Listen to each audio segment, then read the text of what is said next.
There are a couple of opinionated questions on there. I don't know if you'll get them or not. But of the 58 questions I made up, of which you'll get about 29 of them, there are a couple of them that I call open-ended, opinionated. If you want to give your opinion, that is fine and dandy. You do not have to give mine. Okay. All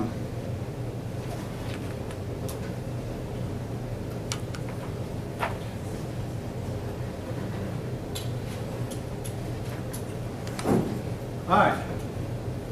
Anybody have any questions in so far? Okay, this class is now down to 25. So it's out of the 28 who started. So one added on and then dropped after attending one time. Neither here nor there, though. All right. Now, I told you today would be a review day, so I might as well get started. The term world empire is not used anymore. I used it because I grew up with it.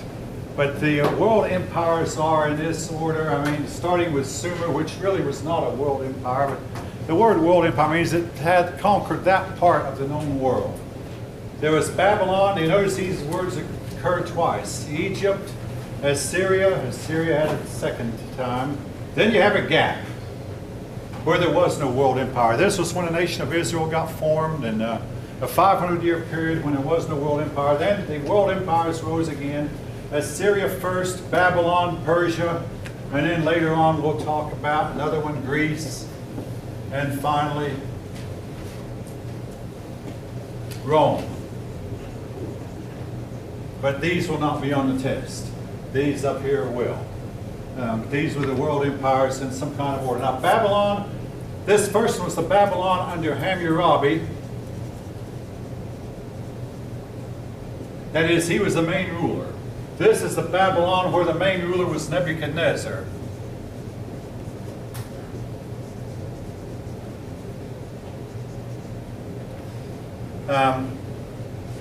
Actually, there were other rulers, but the main one was Nebuchadnezzar. And as for Assyria, again, there were several outstanding rulers way back there. And then there were some presence, Shalmaneser, Sargon, Sennacherib, Esarhaddon, and Ashurbanipal. I memorized them when I was in graduate school. You don't have to right now. After Ashurbanipal, there's not much to tell about the second Assyrian Empire. Persia, yes, it did revive after being conquered by Greece, but it had its one period of 200 years where it was that hegemony. Oh yeah, and with Persia, we go from Semitic peoples, these people were Semitic, to Indo-European. The main Persian ruler was Cyrus, but there were others.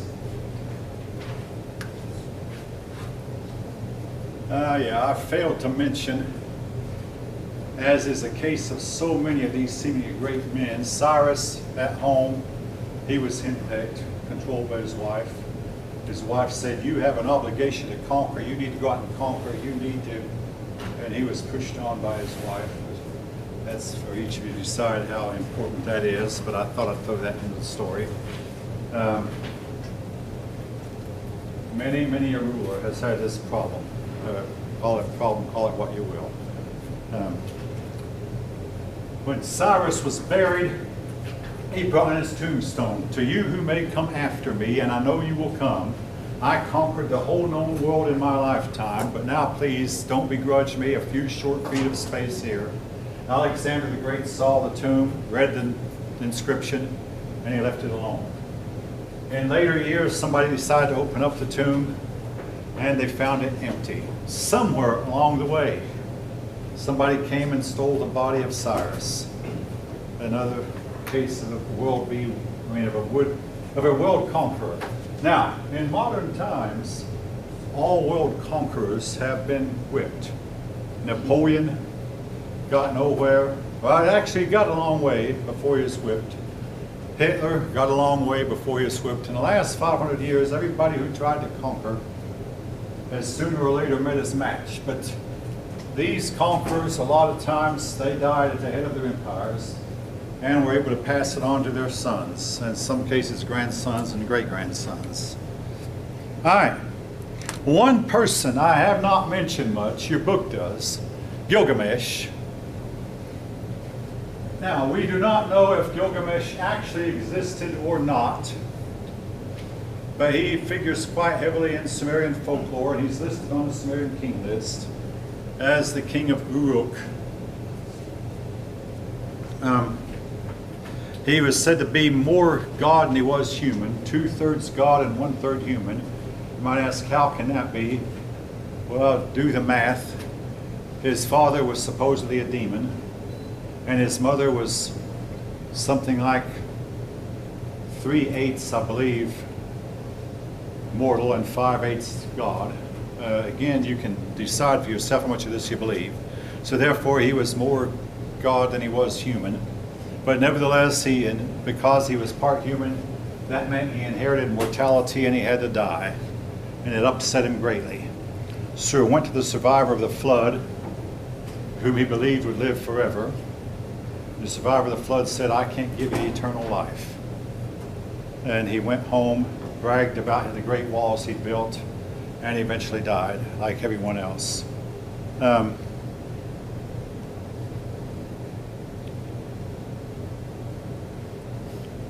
Know something else, dynasties. They tend to come and they tend to go. A great, strong, charismatic leader will build up a dynasty, and on the average it'll last for 2 or 3 generations. Who were the dynasty builders? Well, Sargon for one. His dynasty lasted about at least 3 generations after him. Hammurabi for another, his dynasty lasted a couple generations after him. Nebuchadnezzar, dynasty lasted about 3 generations after him. Cyrus, now his lasted, I think, 1 generation after him. After he died, an usurper took over. Well, wait, no, his son took over first, Cambyses. Then an usurper took over after Cambyses. So his dynasty only lasted 1 generation after him. His empire now was to last 200 years after him. Again, this will not be on this upcoming test. Empire builders, their empires do not last.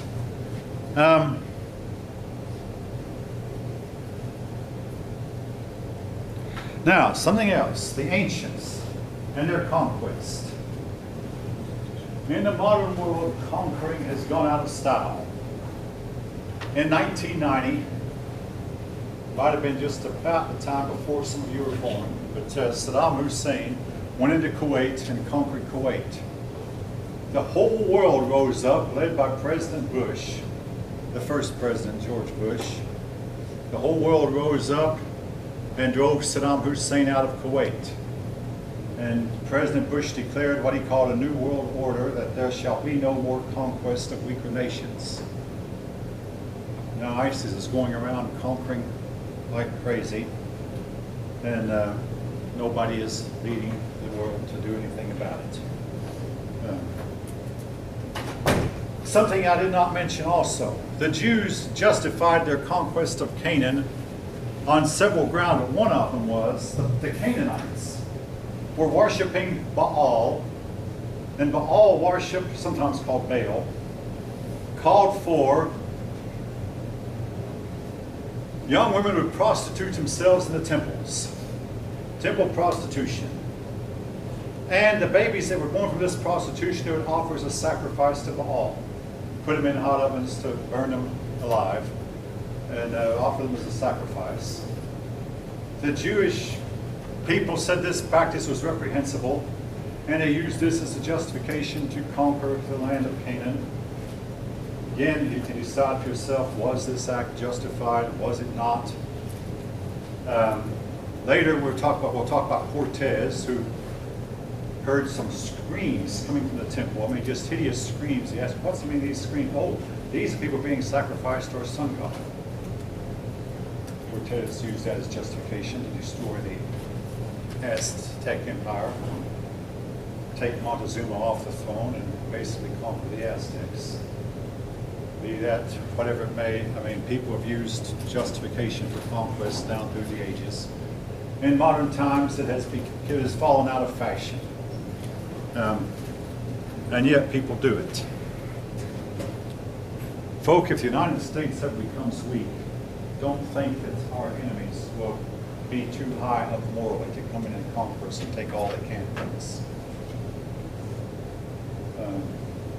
I've talked about how that the Hittites sacked Babylon. The Hittite king Shupluliumus went in and took everything of value from Babylon and left Babylon impoverished. Was it morally right? It doesn't matter. It's what people do. Simply, it's a way. I mean, and what's more, life has not changed from that day till this. If anything, morality is worse today than it was then. It's a loaded statement, controversial, and you can argue with it if you want to. When I was in grad school, we would discuss, has morality improved from ancient times? The gas chambers of Adolf Hitler, the mustard gas of World War I convinced a lot of us that morality had not improved. Anyway, they used moral grounds to justify their conquest. Now,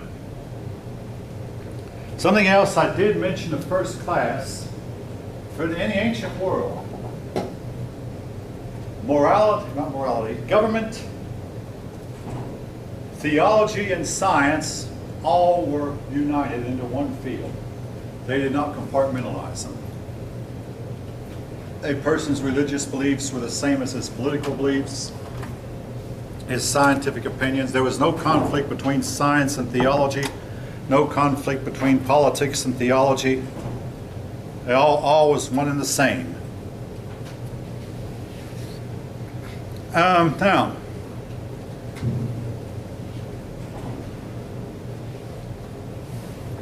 imagine this scenario. You have a city-state that has walls. Around the city-state is a farm, and these farmers support the city-state. In time of war, the farmers hurriedly move in behind the walls to protect themselves. But now, on way far distant from the walls, the city walls, and from the farms, there are people roaming around, nomadic people whom we consider uncivilized. Eventually, the civilized and uncivilized will clash. Who will usually win in the long run? The uncivilized have usually won. Yes. Can it happen again? That's a big issue. I think so. Why is that? There's several reasons. Sometimes civilization makes people soft. Sometimes the wealth and luxury makes people not want to get out and get their hands dirty and fight. And much too often, civilized people do not get to where they don't have very many babies anymore. And their barbaric neighbors have children like crazy.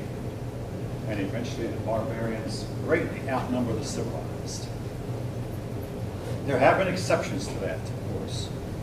But in most cases throughout history, uncivilized people, in the case of Sumerians, some nomadic Arabs called Amorites moved in and they conquered a lot of Sumer. In the case of the Romans, some barbaric Germans moved in. For China, Mongolians moved in and they conquered China for a while. Barbaric Manchu people from Manchuria came in and they conquered China for a while. Folk, it's just a wonder how in the world could Genghis Khan, with a mere 100,000 men, conquer China with its millions. Well, I'll talk about that in a later chapter, maybe. But it did happen.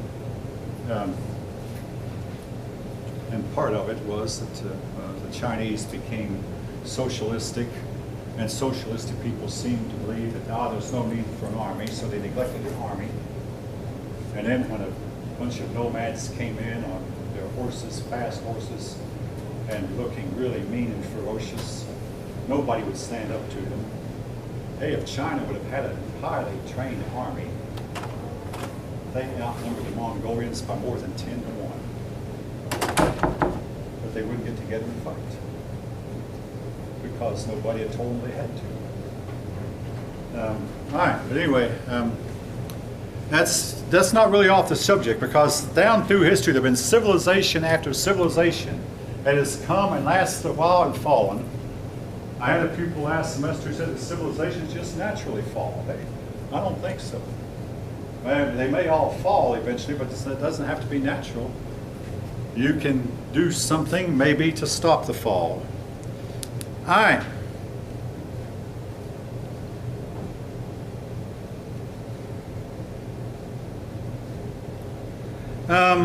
Who was the Jewish lawgiver?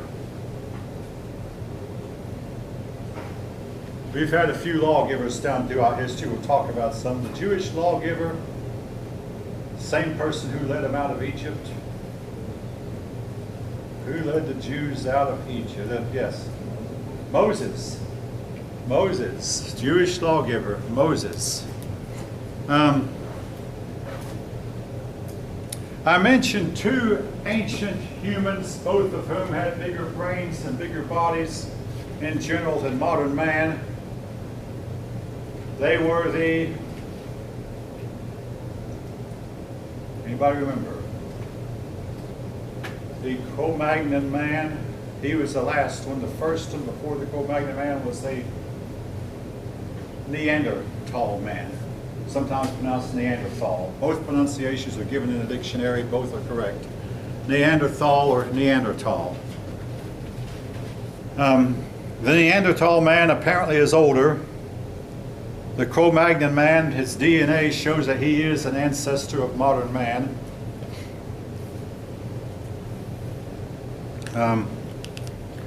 And again, they seem to have had bigger, on average, bigger bodies and bigger brain capacities. Whether that means they're more intelligent or not is really difficult to prove. And some people think that there's enough Cro-Magnon DNA still in some of our genes that if we made the right, crossbred the right people, we could recreate the Neanderthal man.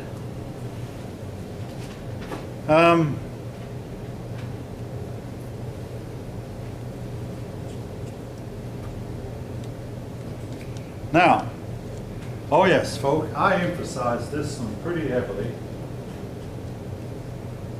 And somehow or another, when I gave it on the test, more than half the class missed it. Now, I don't know if you'll see it on the test or not. But the question is, how did the ancients describe the destruction of Ur?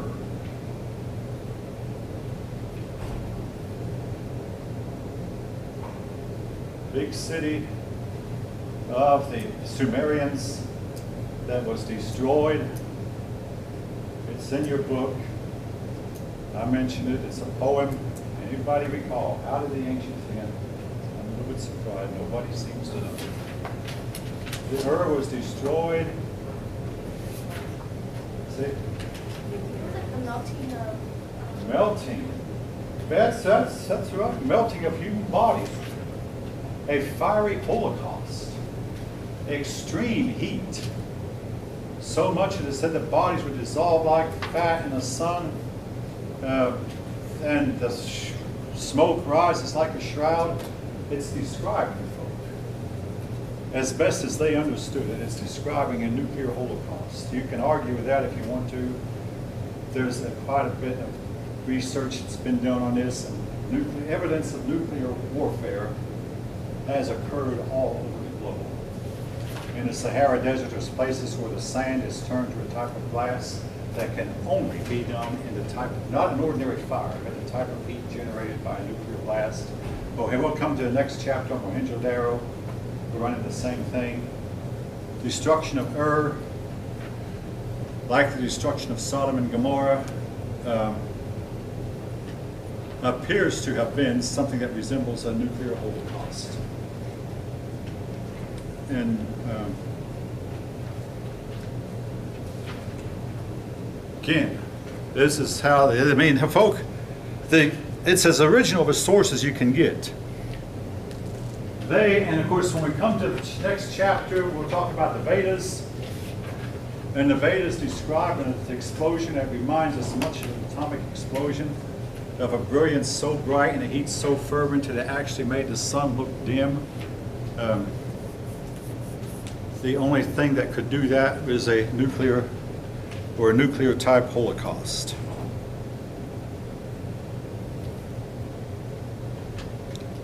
All right, now there is one question. Again, I don't know if you'll get it or not, but it's very much of an open-ended question. How were the stones that were used to build the Great Pyramid moved? And folk, if you just attempt anything reasonable, I mean, when I asked that before, I had students put down aliens did it. I gave them 3 points. Just at least make some attempts to give something that's an answer. I really don't think aliens did it, but then again, I'm open. Because, see, the thing about it is, we don't have any. I mean, okay, I had a young woman ask me one time, do you have a rational explanation for how the pyramid was built? I said, no, I don't have a rational explanation. Why it was built and how they could build it in 20 years and build 100 of them in the land of Egypt alone, and hundreds of them scattered on every continent all over the globe. Why did they build them? And they're all very, very, very old. What was the purpose? All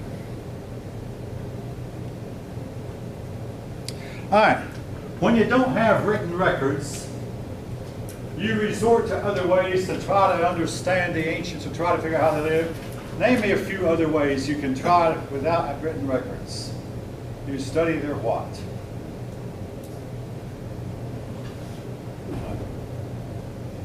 Well, okay, archaeology. Go in and dig. Now, I say dig. Here's why. In the ancient world, when people were through with the garbage, they'd simply throw the garbage out the window and onto the street. Well, each generation would wind up building on top of the previous generation. In other words, as the street level rose higher and higher due to animal waste and garbage that was thrown out there and furniture maybe they didn't want, they'd use the streets as a dump. The street level would rise higher and higher and higher. Every once in a while the street level would rise so high and the buildings below would start to crumble. So the parents would die, the sons and the daughters would inherit the property. They'd build a new house on top of the old. Then the next generation come on, they'd build a new house on top of that one. Then when archaeologists go in, they have to dig. This is the layer that's probably existed from this period to this period. Then below that's another layer. And the deeper down you get, the earlier the time period. But what is left is what the Arabs call tells, or we call mounds. Big mounds where the cities used to be. You go into the mounds and start digging, and you'll find remnants of houses, of foundations, houses built one on top of the other. And sometimes also you find that the earlier the houses, the better the construction, they were better built. You don't always find that, but in a lot of cases you do. The farther back you go, the higher up they seem to get. All right, archaeology, there's anthropology, and in more recent times there's a study of DNA. I mean, there's a study of languages. You know, these people are speaking this kind of language, and these people are speaking related language. Now, of course, you have 100 languages at least, known languages in the world that have no kin. Nobody speaks a language that even resembles that one. And we wonder, well, how did these languages form? And why are there so many of them? There are some 4,000 or 5,000 languages spoken in the world today, and about 8,000 or 10,000 more languages that we know once were spoken that are now dead. Among them Sumerian, among them Latin. Languages are now dead, but one is Sanskrit, among others. Languages spoken by highly advanced people, but that are now, these languages are dead. Okay, I told you, and I'm not going to emphasize dates. In fact, there'll be no dates on this test. I mean, this empire lasts from 616 BCE to 539 BCE, but don't worry about it. This one started in 539 BCE when the king took over this one. Again, don't worry about the dates. The farther back in time you get, the dates become more and more muddy and muddier and muddier, owing to the fact that these people deliberately distorted their history. However, how did the ancients keep their records when they tried to date? In the third year of, how they keep their records? By the reigns of their kings. Now, in the land of Japan, they still do that today. Our present emperor in Japan, let's see, the last emperor died, I believe, around 1989.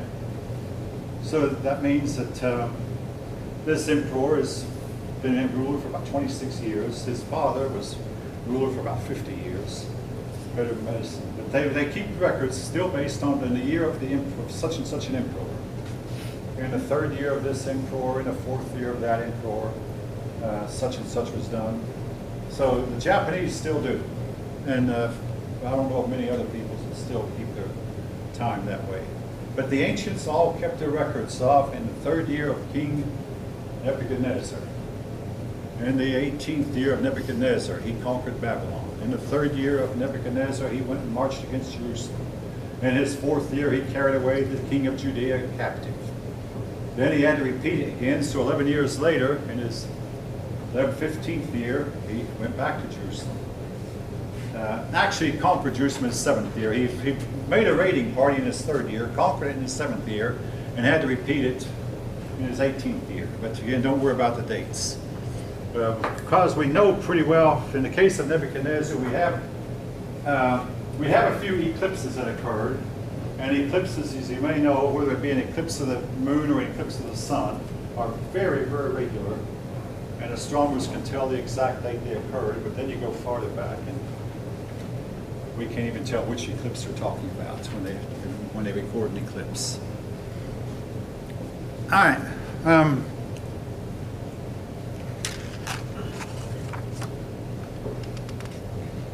All right, what did the Sumerians use to write their history on? Or to keep their records on? They used clay tablets. And the clay tablets then were preserved for at least 3,000 years. So when we read a clay tablet from Sumeria, we're getting as close to original as you can get. Which brings the question up, what about Gilgamesh? Is the story about him original?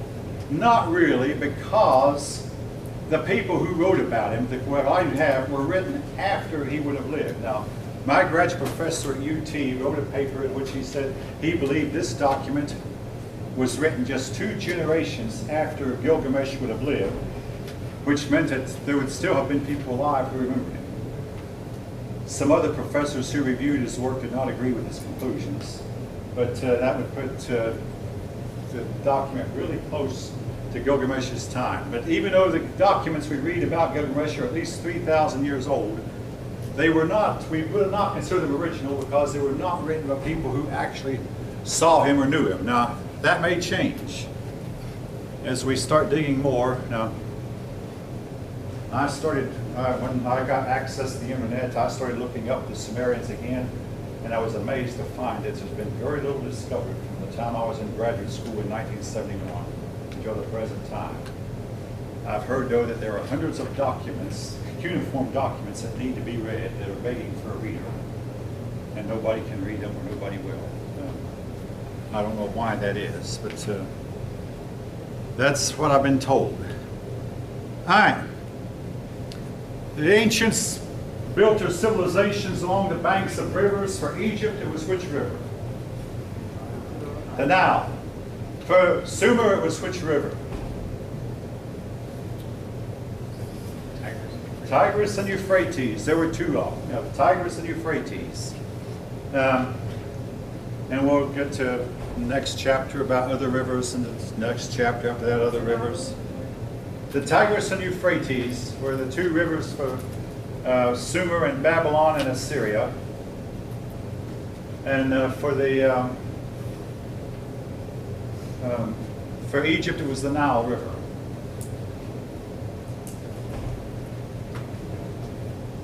They tended to build their cities along the banks of rivers. In the case of Jews, their main city of Jerusalem is not along the bank of a river, but it has some wells, a couple of wells underneath it that spring up. The Pool of Siloam for one, and Hezekiah's tunnel that brought in fresh water from somewhere for another. Hezekiah built a tunnel that would guarantee that there'd be water in the city when the Syrians besieged it. The area where civilization began, that includes the Mesopotamia and includes Canaan, is called it's moon-shaped kind of. Fertile Crescent. Excellent. Fertile Crescent. Again, I say moon-shaped, half moon, like a, before the moon becomes a quarter moon.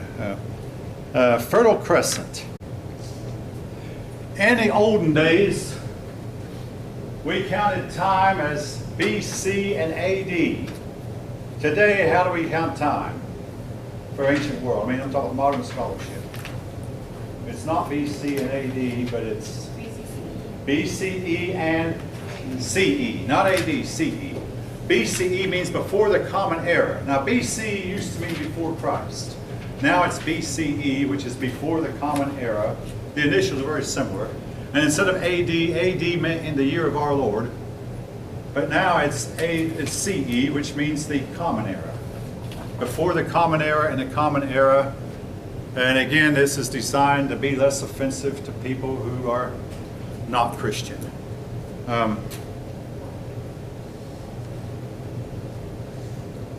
Who was the first conqueror of history?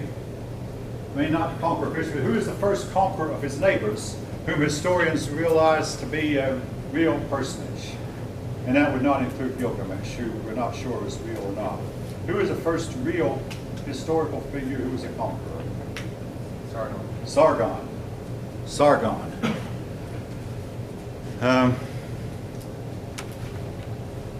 Who is the Babylonian lawgiver? Babylonian, and early Babylonian king who was himself a conqueror, yes. Hammurabi, and yes, somebody might have noticed I turned around and looked because I remember writing it before. Hammurabi, King Hammurabi. His law code, eye for an eye and a tooth for a tooth, and it reminds us a lot of the law of Moses. Egyptian writing is known as hieroglyphics. Now, Babylonian and Sumerian writing, Assyrian writing is known as cuneiform. Cuneiform hieroglyphics. And I had a boss one time when I worked at UT who said that my handwriting reminded him of hieroglyphics. I mean, hey, I know my penmanship is bad. Hey, when I taught 10-year-olds for 5 years. When I was trying to teach 10-year-olds penmanship, someone advised me, quote Plato. Plato's famous quote, "Do as I say, but don't do as I do." I'll be mentioning that later on. Yeah, so in my teaching of penmanship, I tell my 10-year-old, do as I say, but don't do as I do. All right.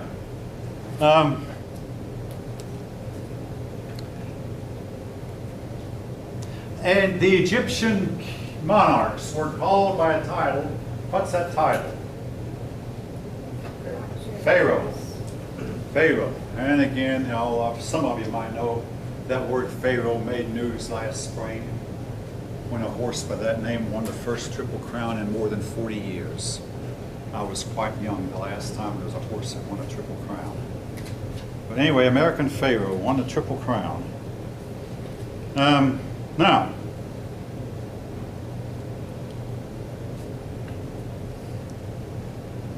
Egypt is divided into Upper Egypt and Lower Egypt. Which Egypt is Upper Egypt?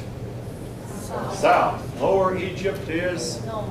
The reason is, this has to do with elevation. Yeah, not latitude. I mean, hopefully you're familiar with the geographic terms, latitude, which has to do with farther north or farther south, longitude, east and west, but it has to do with elevation, not latitude. Upper Egypt was South Egypt.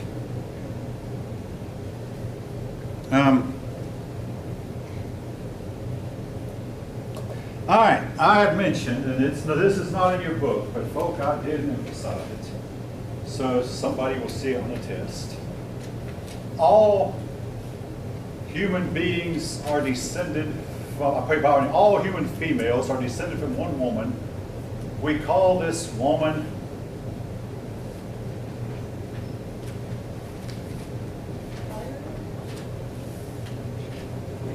Eve.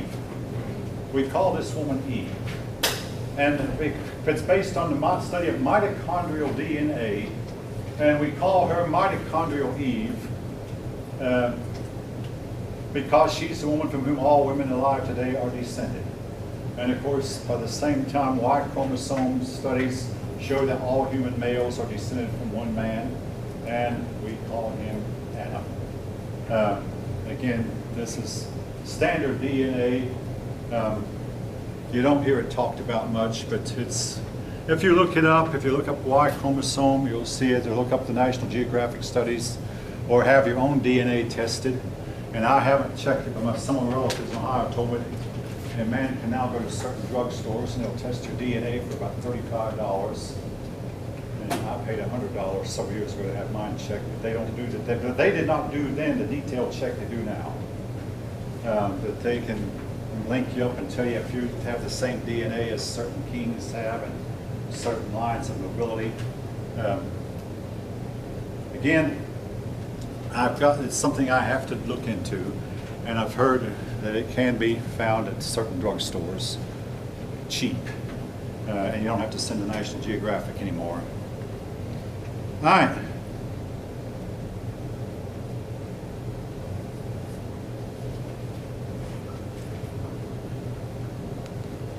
Who was the Persian ruler who allowed conquered peoples to return to their homeland where the Assyrians and Babylonians had displaced them? Who was this Persian ruler? Cyrus. Yeah, that's on the board also. Cyrus the Great. I believe he's the only one of the Persian rulers called the Great. Oh yeah, I had a pupil at one time, what makes this ruler called the Great? And she did a paper on the subject. I said there is no guidelines. It's just each nation has designated some of his people to be called the Great. And I must say that Peter the Great of Russia had himself styled the Great while he was still alive. He had conquered a lot of territory, particularly the Turks.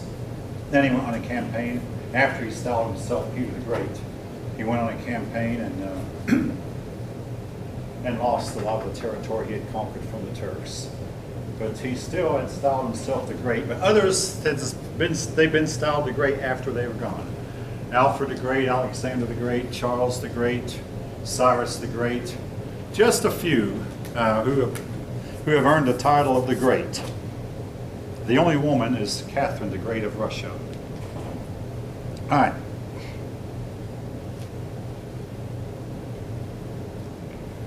Now, I mentioned this once. I would need to mention it again. I doubt that many of you know it. Who was the chief god of the Babylonians?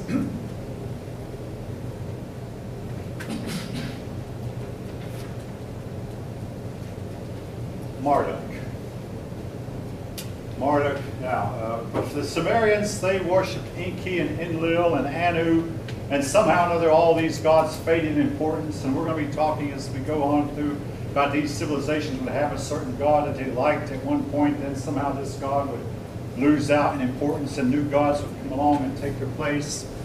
Why that is, I have a theory, but I'm not going to give it now. It's not relevant. But anyway, Marduk was their chief deity. The Egyptians believed that everybody had a falcon-like soul. The Egyptian word for this soul was Ka. Person's Ka. The Ka was what went into the next life. Now, I must mention that Egyptian religion did concern morality, along with Hebrew religion and along with Persian religion. And the Hebrews claimed that they spent some time in Egypt, and during their captivity, some of them spent some time in Persia. And whether or not the Hebrews influenced the Persians, we doubt that the Hebrews influenced the Egyptians, or whether the Persians influenced the Hebrews. That's one of these big enigmas of ancient times. Now, I must mention, Egyptians had fascination with two types of animals, the cat and the falcon. And a lot of their statue gods will feature God with 2 arms and 2 legs and a cat head. Well, that's what that be. What's that? I've seen that before. You've seen it. Most of you probably have. Or a god, again, with human body and a falcon head with a long beak. The Egyptians had a fascination for the falcon and for the cat.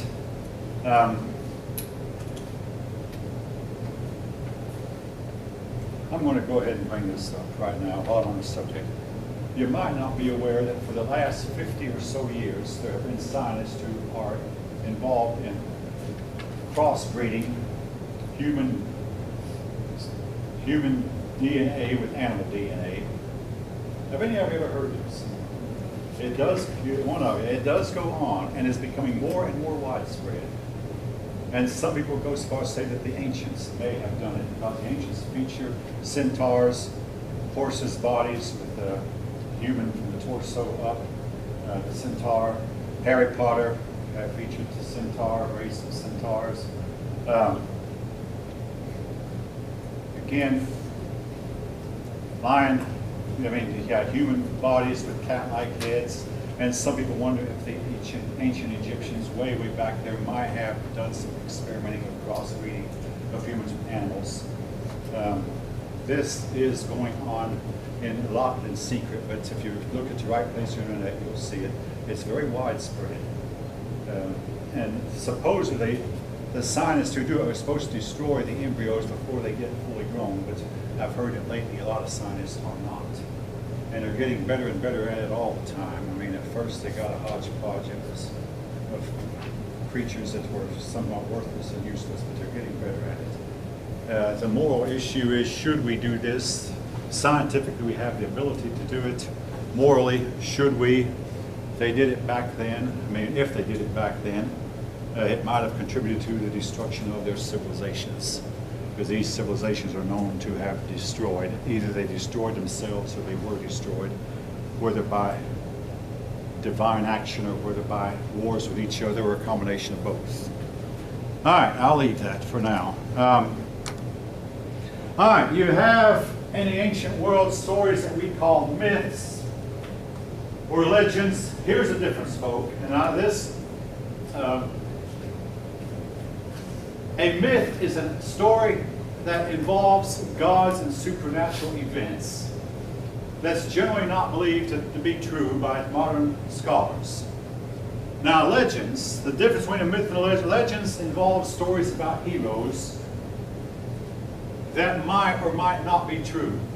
The story of Gilgamesh would fall under this category of a legend. It does contain gods, yes, but it doesn't contain creation accounts so much. But it does contain gods and flood story. But Gilgamesh is somewhat between maybe a myth or a legend. Stories about King Arthur and the Knights of the Round Table, they're legends. Sometimes the distinction between a legend and a myth is blurred. Now, there is another historical feature called a tradition. And if you study genealogy, you'll run into tradition. A tradition is a story that was handed down by word of mouth of one generation to another before finally somebody wrote it down. And one of the reasons the stories about the Vikings coming to the New World was not believed for a long time was it was handed down by word of mouth from father to son, from mother to daughter, from one generation to another. And finally somebody wrote it down, but whoever wrote it a couple hundred years after the event. So it was not really considered a primary source. Now today we've gone in with the archaeologists and found out, yes, the Vikings actually did have a village in Nova Scotia. We have found a village. In the middle of the village is a big church.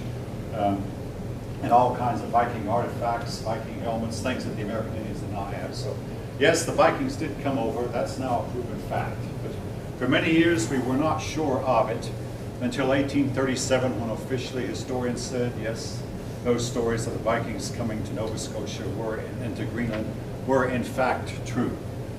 We found their artifacts also in Greenland. But it was passed down from word of mouth. Now I say, when you study genealogy, a lot of family stories are passed down by word of mouth from generations without being written. Those stories are called traditions. Family tradition says, tradition says such and so. A tradition is a story was not written down until maybe many generations, or at least a few generations after the event, when all the eyewitnesses to the events were deceased. Tradition. There's myth, tradition, primary source, secondary source, legend, stories about heroes that sometimes might involve gods. The story of Achilles and Hercules, those are legends. They often involve gods, but the main thrust of the story is not about creation or about man's beginnings. All right. True or false? Students at this school can acquire Microsoft Office 365 for free. Well, most of you know that already. Excellent. Now, who are the authors of your textbook? Oh, yeah, you can look. But don't do that on the test. If you see that one on the test. That's what it says. Dwiker and Spielgel. Now, if you can't pronounce that last name, I mean, I don't think. I've heard it pronounced Spielgel. Dwiker and Spielgel are the authors, and this school has been using these same authors for world history classes during the entire 15 years I've been here. Speaking of which, when this school was fully merged with Georgia State, each teacher will get to pick his or her own textbook. That's another issue. Since I've taught them this one for 15 years, this is probably the one I'll use anyway. But I did teach for another one time that had twice as much material in it as this one does. I don't know if your pupils would like that or not. All right. Now, what is the most famous stone structure that was built by the Indo-Europeans? Stonehenge. Yes. And as is the case of so many of those stone structures, folk, we have no idea. Now, it becomes weirder when we come to South America. South America has the Nazca lines that go for miles and miles or straight. And even your authors, this is a surprise, but they say that a lot of persons have said that these straight lines could only have been made straight if they had been directed by an orbiting spacecraft. I mean, that's something your author would say that. But also in the city of Costco, where the ocean, you have the ocean here, and Costco rises on a cliff 13,000 feet up. Well, folk, you can't go from sea level to 13,000 feet all at once. It'll kill you. You have to take days to gradually get your body used to that thin air. These stones that make up the city on top of Costco were quarried at sea level and somehow lifted straight up the cliff 13,000 feet. And folk, we can't do that. Not with our machinery, not with our best of our helicopters, not with our balloons. And we have no idea. And they can't be carried. Hardly, not straight up a cliff. Ropes, we can't even make ropes strong enough. Now, how were they moved up to the top of where the city is today? I'll let you think about that one, especially since I don't have an answer. It gets weird. I mean, folk, there's some things that you cannot explain.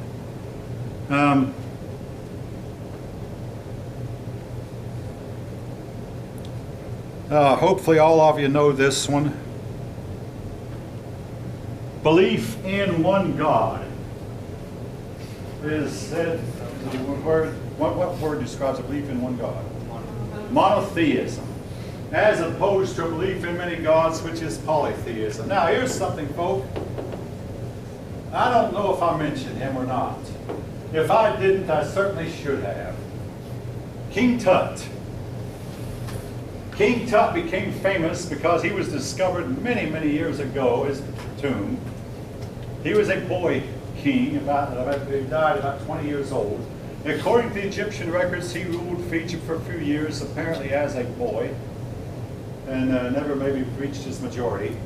And also, according to what we've learned from his mummy, he was in really, really bad health.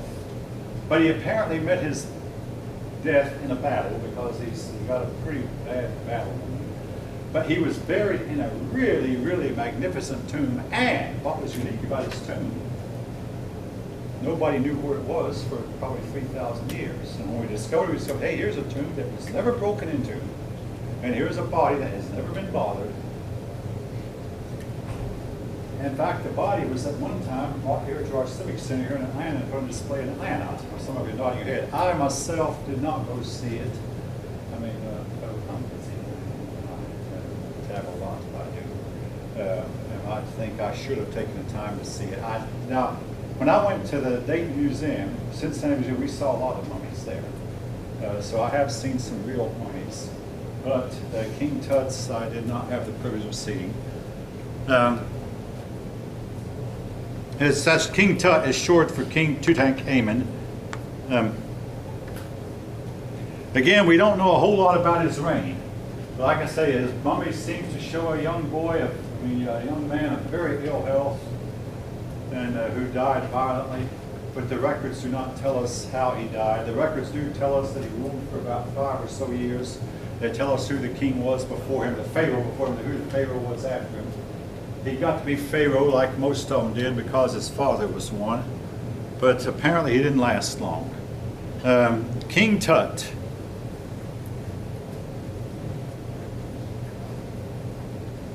Who is credited with being the first people to use iron? Who is credited with being the first? The Hittites. Yeah, the Hittites. The Assyrians also later used it and helped them in their conquest. Every once in a while, you have people who develop a superior weapon to their neighbors, and you can use it to conquer. Or they maybe develop a superior battle formation to their neighbors, and it helps them rise above their neighbors. But in the case of the Hittites, the use of iron seems to propel them to the top of the world for a while.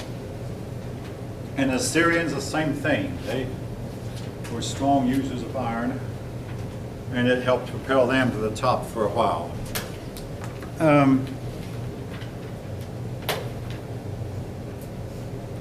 All right, now I did insert something that I never inserted before that I put online. I want you to remember the names, 3 names, in Merkar, Lugalbanda, and Inanna. In Merkar was the king of Uruk. Lugalbanda was the next king after him. The next king after him was Gilgamesh.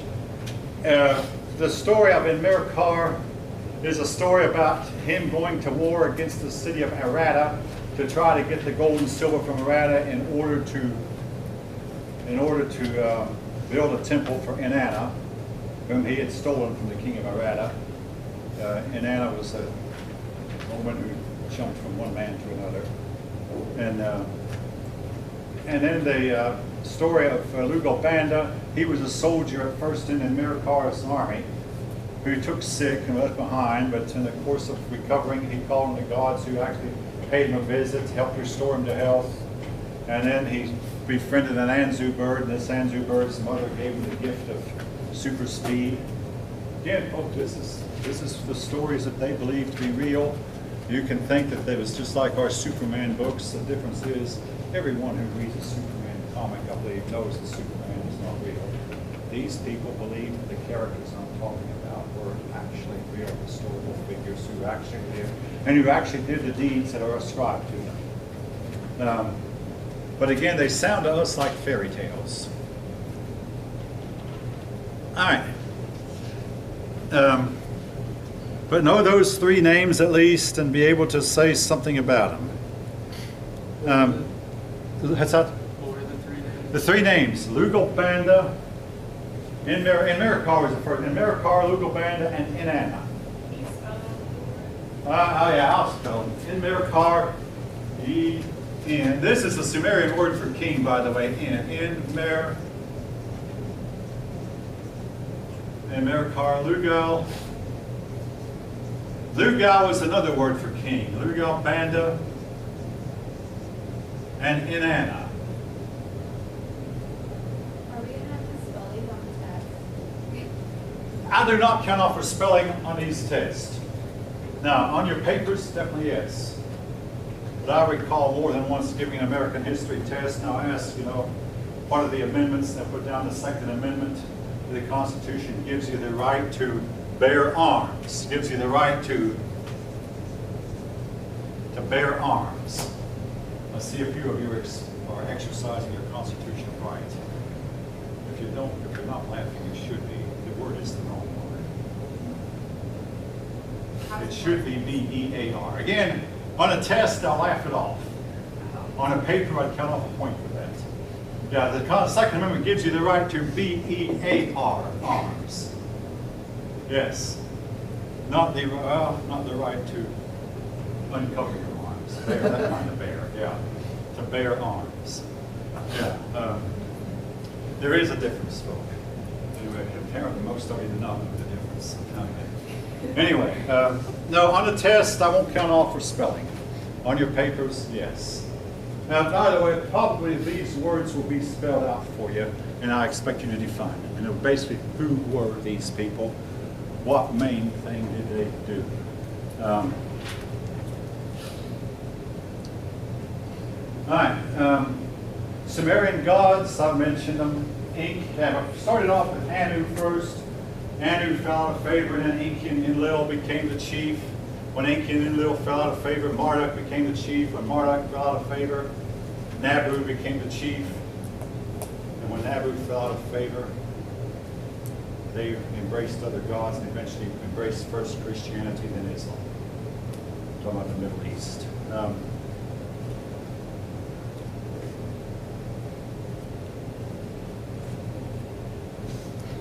All right.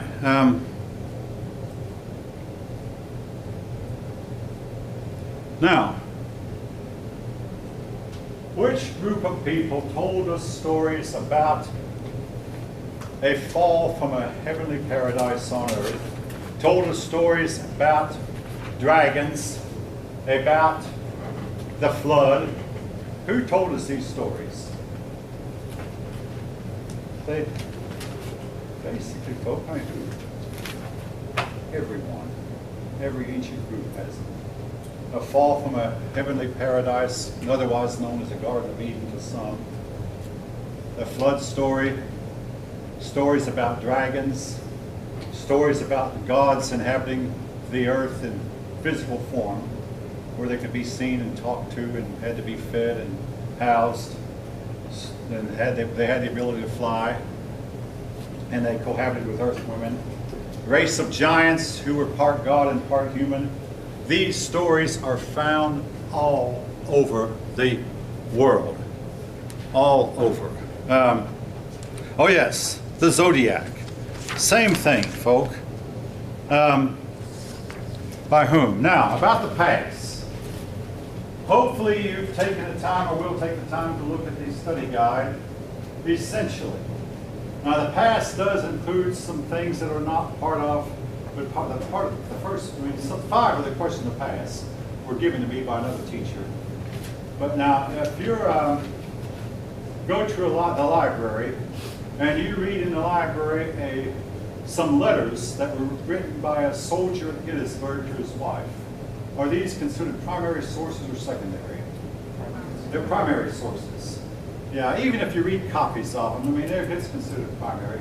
Let's face it, I mean, the original letters might have long faded by now or be unreadable or been destroyed, but if you read copies of them, that's still considered as a reasonably original source. The diary of Anne Frank. Anne Frank was a prisoner during the Holocaust, or just before the war ended. Somebody betrayed her and she was executed. The diary of Anne Frank is said to be a primary or secondary? Primary. Generally, diaries are written by people who actually saw the event, the primary sources. Now, Plato lived about 2,300 years ago, long time. But when he writes about Atlantis, do we consider his work on Atlantis primary or secondary? It has to be. Keep in mind, he never went there. It has to be secondary. He never went there, and we do not know. He actually, here's how he got the story. He went to Egypt, as so many of the Greek philosophers did, and talked to the Egyptian scribes, or sometimes people call them initiates, call them whatever you will. And the Egyptian scribes gave him the story of Atlantis, and Plato came and told it to the Greeks. And that's how he got the story. And where the Egyptian scribes got it from, we don't know, but we have to consider that a secondary story, secondary history, even though Plato himself lived 2,300 years ago. All right. Let's see again, diaries, generally primary sources. Now,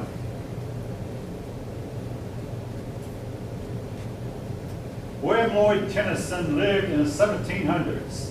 He wrote a book entitled Decline and Fall of the Roman Empire. Would you consider him a primary source or a secondary source?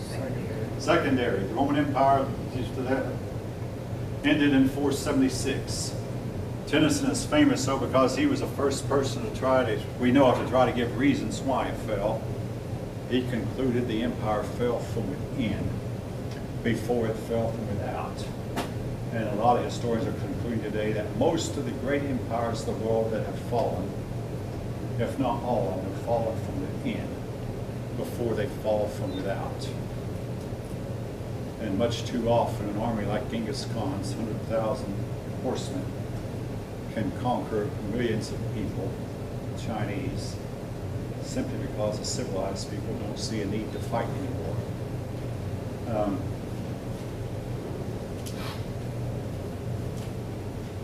All right. Who is said to be the ancestor of all the Jewish people? Actually, there were three of them. Father, son, and grandson. Who are they? Abraham, Isaac, and Israel, otherwise called Jacob. Jacob and Israel, two different names for the same person. Abraham, Isaac, and Israel. Or Abraham, Isaac, and Jacob. Who was the richest king that Israel ever had? King Solomon.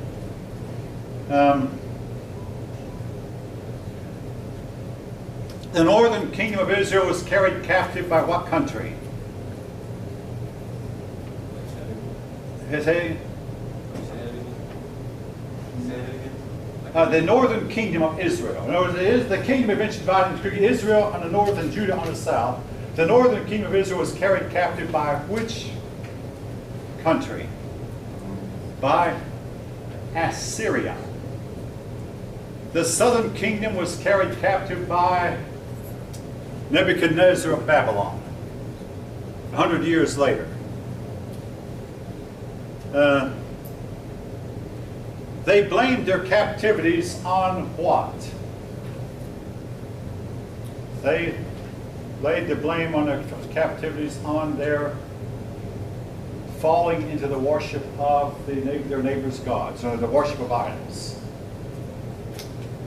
They said that these things happened to us because we forsook the God of Abraham, Isaac, and Jacob, the God of David, and the God of Moses, and started worshiping the gods of the neighbors like our neighbors did. And they blamed their captivities and their troubles on their forsaking of their God. All right. If a people worship many gods, what tends to happen to their scientific and cultural achievements? It tends to decline. Now again, folks, if you feel differently and you can reason it out, you're welcome to put a different answer on the test. That is somewhat opinionated, I'll admit, but I mean, you know what my opinion is, I think some of it. But you're welcome to put a different one now. Persons who are monotheistic have tended to rise scientifically and culturally more so than polytheistic people who tend to seemingly start off really, really high and decline. All right.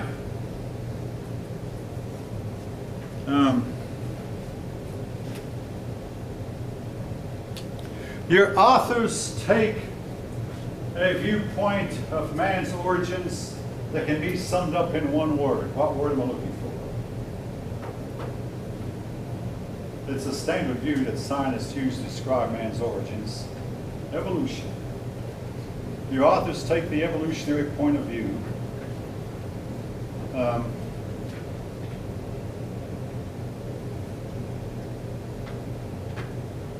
A view that I personally do not hold, as you might have guessed by now. Unless someone wants to discuss it, I won't argue it now. With all due respect, though, Charles Darwin knew nothing about DNA. The DNA was not discovered until it was seen in the electron microscope in the 1930s. The A in DNA means acid. It was just some acid. And it was to be many years after discovery, they discovered, hey, this thing plays a big role in heredity. Again, Charles Darwin knew nothing about that.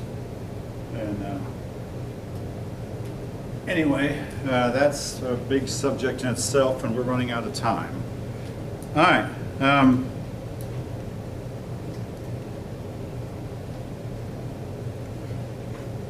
Now,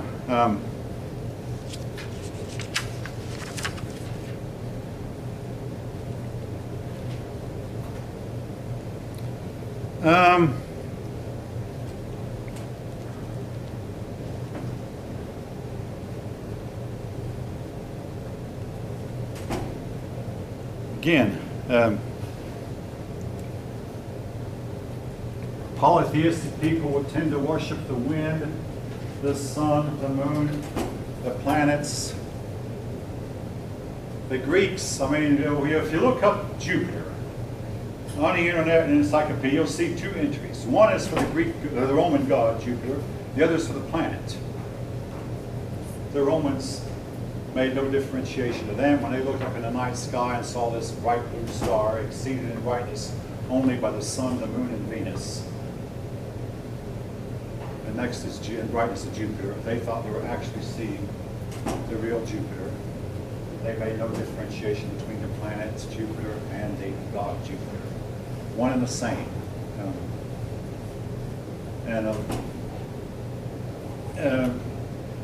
Again, in the last class, I had them write a paper on what is the correlation between, or how much should we believe about ancient mythologies.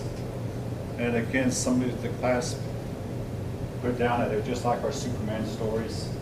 Just simply people tend to need to have fantastic stories to read and to pass on. So it fulfilled a need for passing on fantastic stories. Others have said that the myths contain a code that only the wise will be able to discern. And when the right time comes, this code will be revealed. I may have gone into this in detail before, but the myth, for instance, about Venus popping out of the head of Jupiter might have been a situation where the ancients saw Venus and Jupiter together and all of a sudden seemed to come apart. Now, what we saw this year, back 2 months ago, was a situation in the sky where Venus and Jupiter got closer together in the night sky than they had in 2,000 years.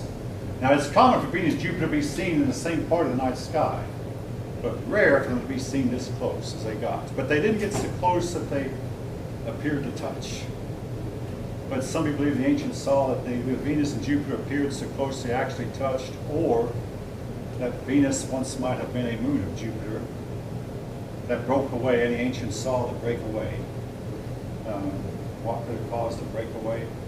Some passing body passing through the solar system might have tugged at Venus and tugged it away from Jupiter. Again, there are persons who have speculated that such a thing might have happened.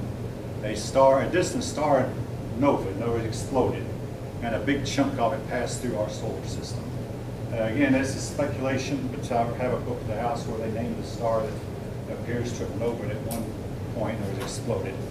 And it is known that stars do from time to time explode, and we don't know why. Anyway, all right. Anybody have any other questions now? Again, come Monday, I will expect that all cell phones will be out of sight. Yes? When do you put up the lectures, like with this? Okay, I'm glad you asked that, folks. my real computer is broken down, is in repair shop. So I'm using my substitute computer that I have here in the front, and it is about a third the speed of my real one. So what I was able to do before this class lectures, I could put in before my 2:30 class. But as of Monday and today, I can't do that. So basically, your lecture is going to appear, and I have a dental appointment first thing in the morning at 8 o'clock. So your lecture is going to appear online sometime tomorrow. I mean, if I had my real computer, I could do it before my 2:30 class. But this computer is slow, it is very slow. So, all right, good question though. Sometime tomorrow, folks, and you'll see the lecture for this class and the lecture for the next class. And folks, I do say some things to this class I don't to the other one, or vice versa. It would help you, I think, if you have the time to look at the lectures I give for the other class. They are on your own page also, as most of you hopefully know. All right, I'll